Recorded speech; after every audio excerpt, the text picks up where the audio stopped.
Chantons Ebenezer, la grâce infinie de Dieu. Souviens-toi de l'amour de Dieu. Et bénis le roi des rois. Chantons, chantons Ebenezer, la grâce infinie de Dieu. Souviens-toi de l'amour de Dieu. Et bénis le roi des rois. Je voudrais vous saluer dans le nom de Jésus. Et je suis très content de me trouver devant vous ce matin afin de partager avec vous la bonne nouvelle de l'évangile. Mais avant toute chose, nous allons fermer les yeux et nous allons dire merci à Dieu parce qu'il nous a gardés.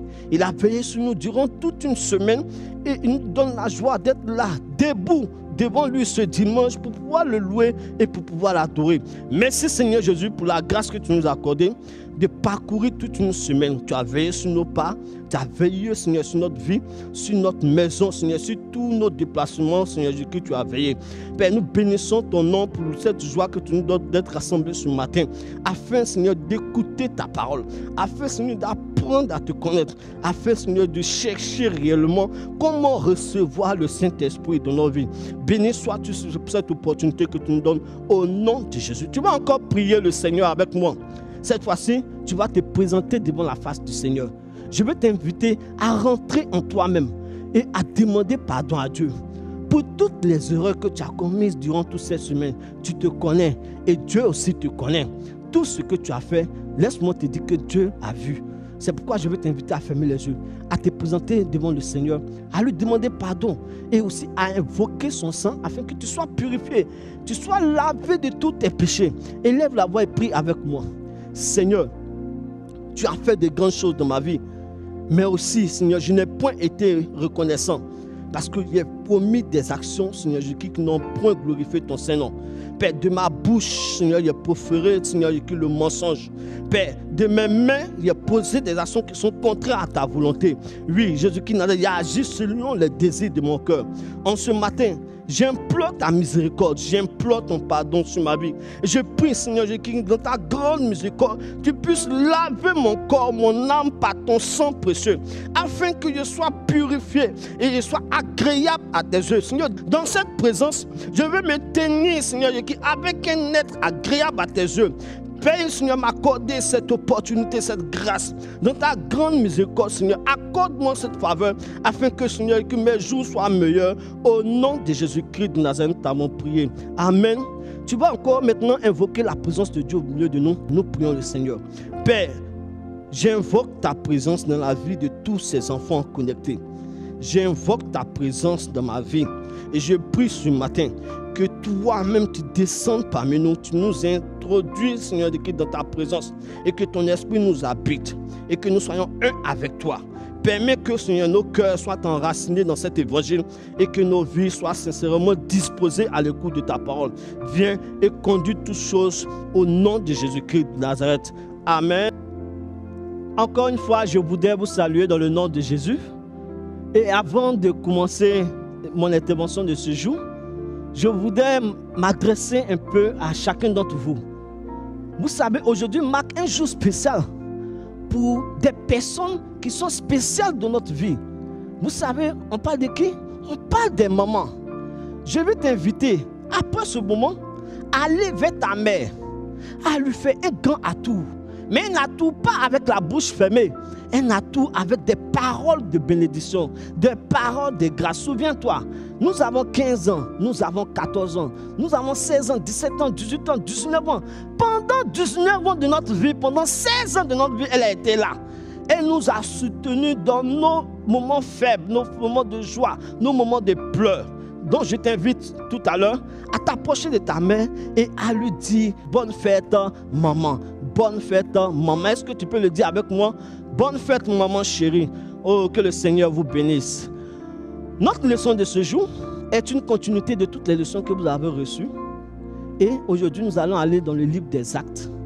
Actes chapitre 2, les versets 37 à 41. Actes chapitre 2, les versets 37 à 41. Nous lisons. Après avoir entendu ce discours, il eut le cœur vivement touché. Et il dit à Pierre et aux autres apôtres, hommes frères, que ferons-nous? Pierre leur répondit, repentez-vous et que chacun de vous soit baptisé au nom de Jésus-Christ pour le pardon de vos péchés. Et vous recevez le don du Saint-Esprit. Car la promesse est pour vous et pour vos enfants et pour tous ceux qui sont au loin, en aussi grand nombre que le Seigneur notre Dieu les appellera. Et par plusieurs autres paroles, il les conjurait et les exhortait en disant, sauvez-vous de cette génération perverse. Ceux qui acceptèrent sa parole furent baptisés. Et en ce jour-là, le nombre des disciples s'augmenta d'environ 3000 âmes. Je vais t'inviter maintenant à fermer tes yeux et à prier avec moi. Seigneur Jésus, nous te rendons toute la gloire pour ce temps que tu permets de passer avec toi. Au travers du livre des Actes des Apôtres, en ce chapitre 2, les versets 37 à 41. Père, par ton esprit, conduis-nous et enseigne-nous.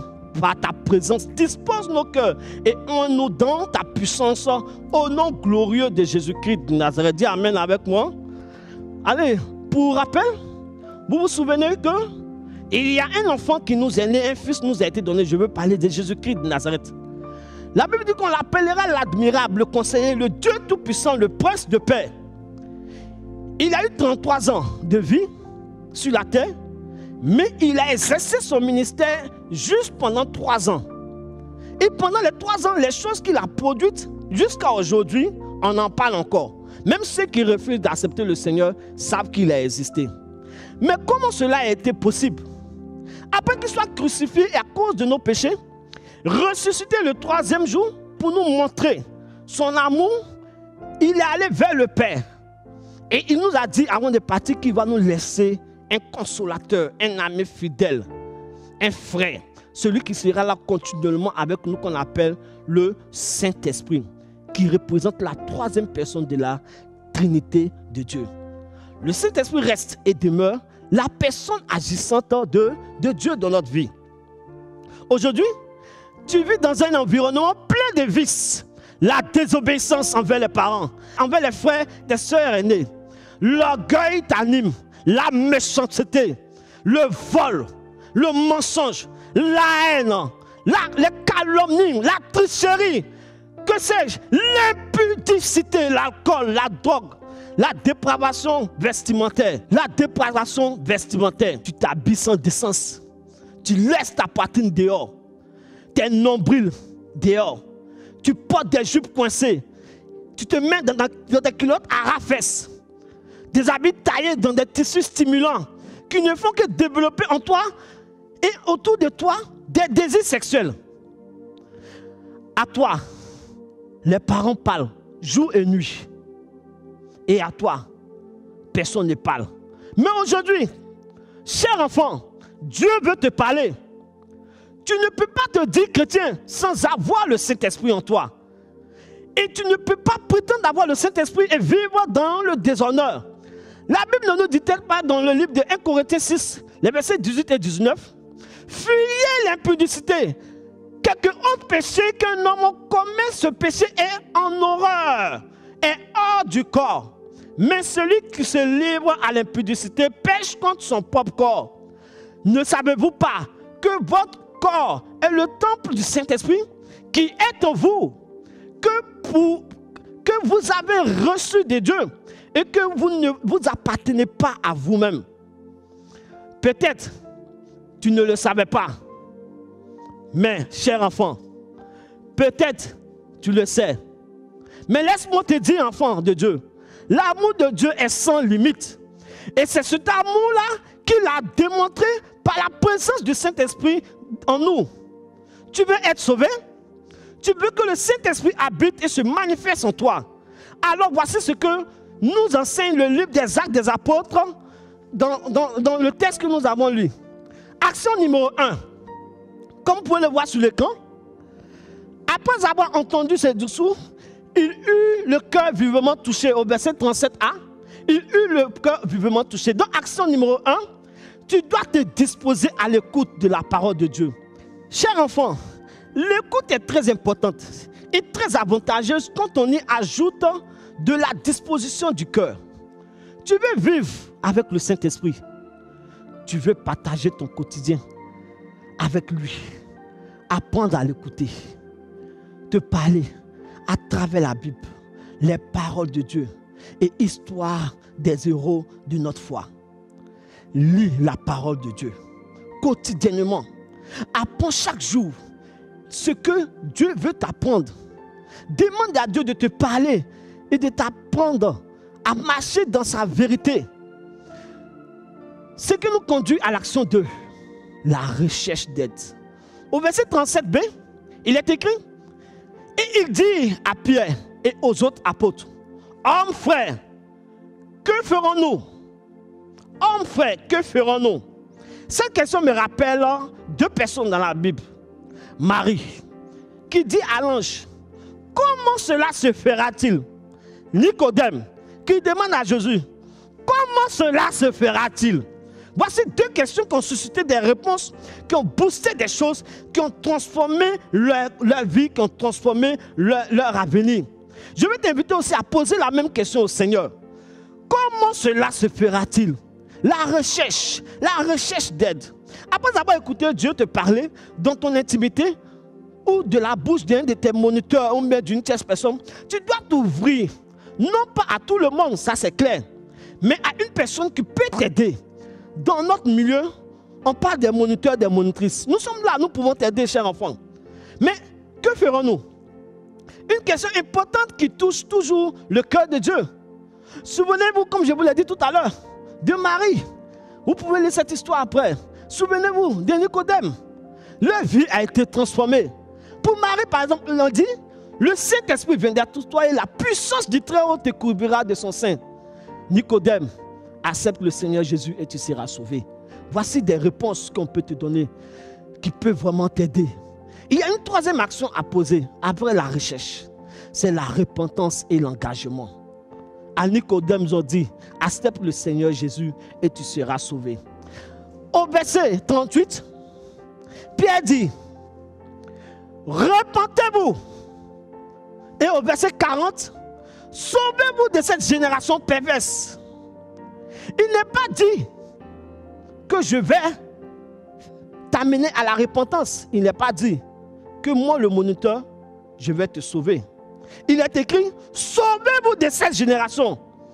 Donc tu veux le Saint-Esprit, toi-même, il y a un engagement que tu dois prendre, il y a une action que tu dois poser. Ce n'est pas forcément nous qui devons venir vers toi.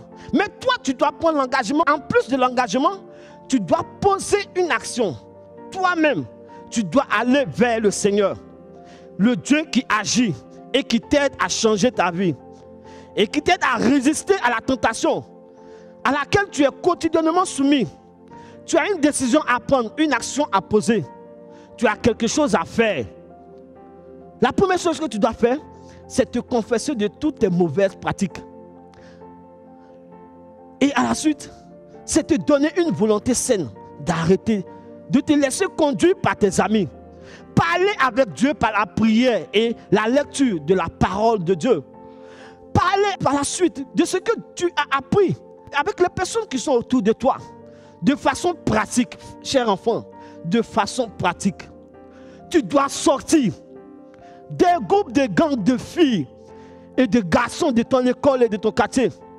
Tu dois rompre avec celui ou celle que tu appelles petit ami. Laisse-moi te dire, tu l'appelles petit ami. Il est petit. Il n'est pas fait pour t'aider. Il ne peut pas t'accorder de grandes choses. Il ne peut pas t'aider, toi qui as une grande importance aux yeux de Dieu. Pourquoi? Parce qu'il est petit. Change le comportement et change le contenu musical et visuel de ton téléphone. C'est important. Tu veux avoir le Saint-Esprit? Ne laisse pas le diable t'influencer. Change le contenu de ton téléphone, enfant. Change le contenu visuel de ton téléphone. En m'écoutant, tu as déjà posé la première action. Pour la deuxième action et la troisième action, nous allons prier. Mais avant, laisse-moi te dire que nous restons disponibles pour toi. Le collège des moniteurs t'attend. Envoie-nous juste tes sujets. Exprime-nous tes besoins. Viens à notre rencontre. Nous sommes tous disponibles. Nous t'attendons, nous voulons t'aider. Nous prions pour toi, mais nous voulons être plus proches de toi, cher enfant. J'espère que cet enseignement que tu l'as reçu, j'espère que ton cœur a été vraiment rempli par cette exhortation. Tu vas fermer tes yeux et nous allons prier le Seigneur. Merci Seigneur Jésus-Christ pour ces enfants, Seigneur Jésus-Christ, qui sont devant toi, devant ton trône. Merci Seigneur pour ton enseignement. Merci Seigneur pour ta grâce dans le cœur. Éternel, je veux te recommander leur vie. Je veux te recommander leur conversion. Touche les cœurs. Touche leurs pensées. Touche leur corps. Transforme-les, Seigneur, en ce jour, par la vertu du Saint-Esprit.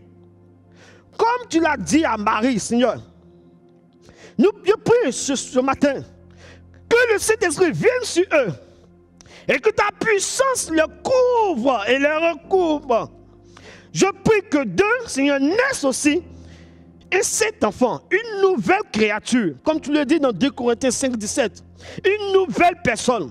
Je crois en cette parole, je crois en cette prière, et je le scelle dans le sang de l'agneau au nom de Jésus-Christ de Nazareth. Est-ce que tu peux dire un grand amen au Seigneur? Est-ce que tu peux répéter encore un grand amen au Seigneur? Pour les offrandes, prière de nous faire parvenir ces offrandes ici à l'église ou via ces numéros qui apparaissent sur votre écran. Merci.